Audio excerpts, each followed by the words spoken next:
এই গরমে একটুখানি শান্তি পাওয়ার জন্য কাঁচা আম দিয়ে একবার এভাবে করে টক মিষ্টি কাঁচা আমের আইসক্রিম তৈরি করে দেখুন, ভীষণই ভালো লাগে খেতে। তার জন্য আমগুলোকে খুব ভালো করে প্রেসার কুকারে 2-3টে সিটি দিয়ে সেদ্ধ করে নিয়েছি। এখন আমগুলোকে তুলে খুব ভালো করে আমগুলো ঠান্ডা করে নেওয়ার পরে আম থেকে পাল্পটাকে বের করে নেব।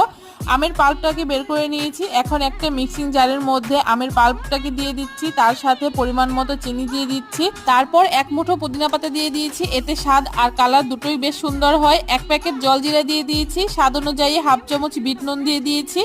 হাফ বাটি জল দিয়ে খুব ভালো করে মিহি করে পেস্ট তৈরি করে নিয়েছি। আর কালারটা কতটা সুন্দর এসছে দেখতেই পাচ্ছেন পুদিনা পাতা দেওয়ার কারণে।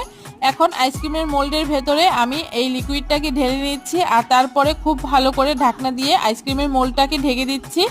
এইভাবে করে 8 থেকে 10 ঘন্টা ডিপ ফ্রিজে রেখে দিলেই তৈরি হয়ে যাবে কাঁচা আমের টক ঝাল মিষ্টি এই আইসক্রিমের রেসিপি। এই গরমে অবশ্যই একবার এইভাবে করে কাঁচা আমের আইসক্রিম তৈরি করে খেয়ে দেখবেন।